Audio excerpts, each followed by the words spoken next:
Hello, it's your girl Dreams here again, and still with the book of the Diary of a CEO, the 33 Laws of Business and Life, written by Stephen. Oh, may God bless the man called Stephen for writing this book, because this book is the best I've ever read. It's the best book I've ever come across.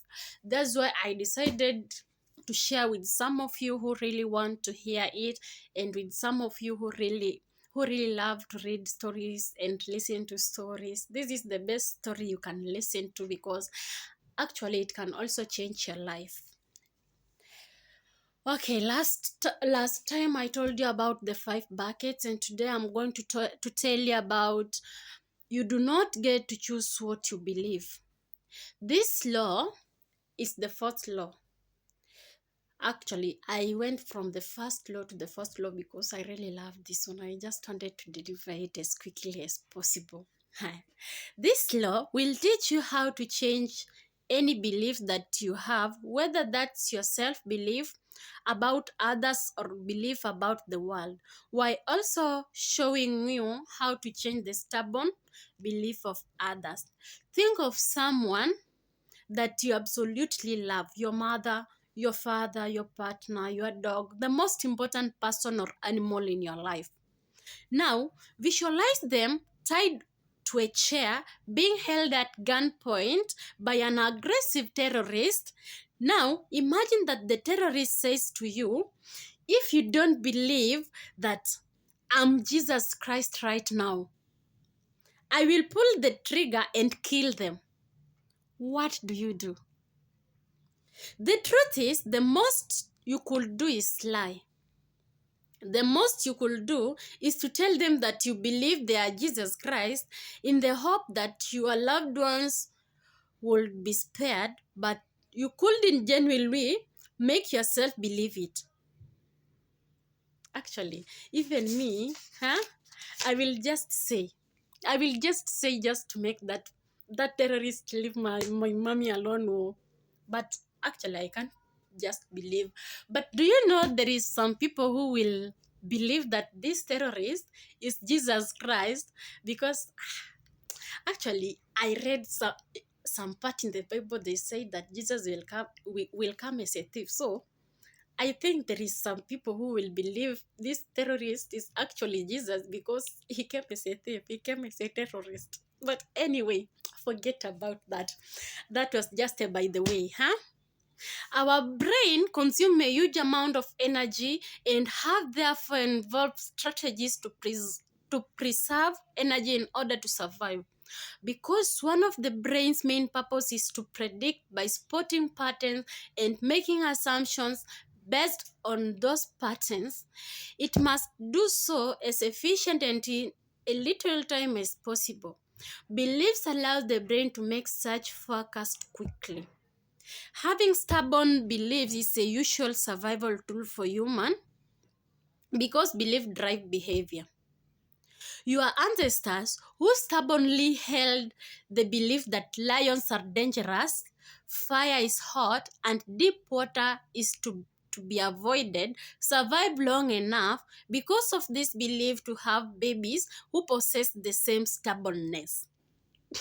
Anyway, I still believe that, even me myself now. Fire should be avoided, because you will get burned. Deep water should be avoided too. You will be drawn there. Going back to the example of the terrorist holding your loved ones hostage under the threat of execution, now imagine the terrorist grabbed a glass of water and turned it into wine. An act Jesus is known for. Will this change your belief about the terrorist? Will you now believe that the terrorist is in fact Jesus Christ? That point is so tricky, by the way, Because if you change water into wine, you will be like, where did he get that powers to change water into wine? Jesus did this too, This must be Jesus. Actually, most of the people will believe this terrorist is Jesus because he turned water into wine, of course. In my survey, 77% said that this will be enough to convince them that the terrorist was in fact Jesus Christ. And in total, 82% said their belief about the terrorist will change.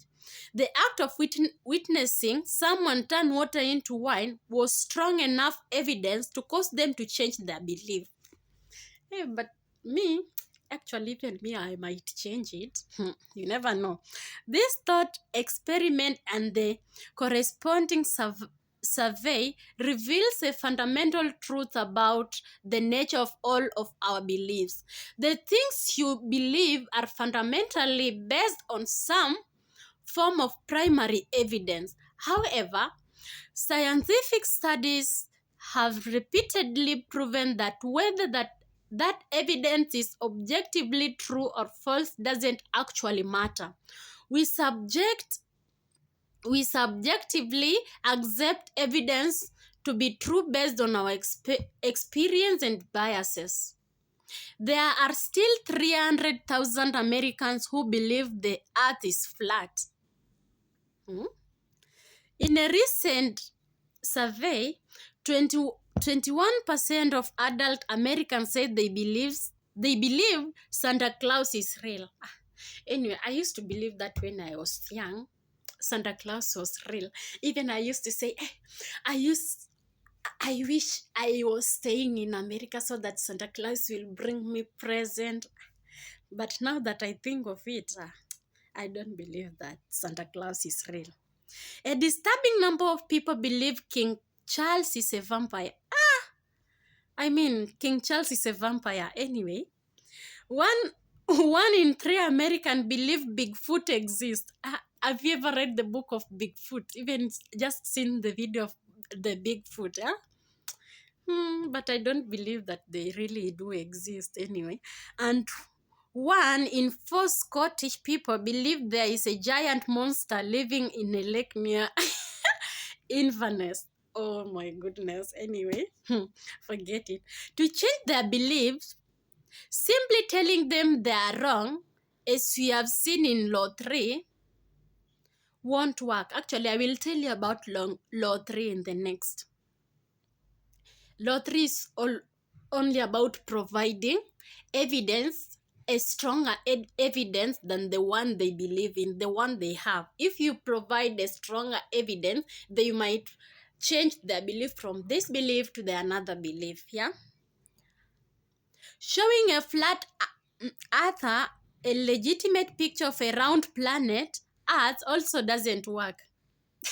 Anyway, and despite what motivational coaches might say, telling someone who had their confidence destroyed at 7 years old by vicious playgrounds bullies, very strong evidence to simply believe in themselves or to repeat affirmation in a mirror won't do anything to change their underlying belief about themselves either. Actually, that is very true, because somebody has been bullied for a very long time since he was 7 and now he's 20. You are telling them to believe in themselves. This person may take a long time if you don't give them a big reason that can make them see the things that they hold inside them, how strong they are and how the world needs them. They might not even believe that. So it is so, actually, I love this topic the most because it touches the things that I used to believe when I was a kid, especially the one for Santa Claus. I really do believe that it was real. So I used to say, in case reincarnation is true, I will like to be reincarnated in Europe so that actually I can meet Santa Claus. He can give me Christmas present. Oh my God. But come to think of it, actually I was just silly. But anyway, any belief that someone believes, you need to provide evidence. A stronger evidence that can make them turn from this belief to another belief. Like, fire is hot. Higher. If you go to tell someone that doesn't understand what is fire, you just go and tell them, huh? I'm telling you, fire is hot. You know, this person may not believe because you don't have evidence, but if you go on the fire there and tell them to put their hand there so that they can understand it's hot, huh? They will actually believe it is very hot, huh? They will never mess with fire. Anyway, that was the topic for today. Don't forget, we still have a lot of interesting topics, interesting stories in the Diary of the CEO, written by my favorite man, Mr. Stephen Bartlett, and may God bless him once more. Anyway, see you in the next video. If you really like it,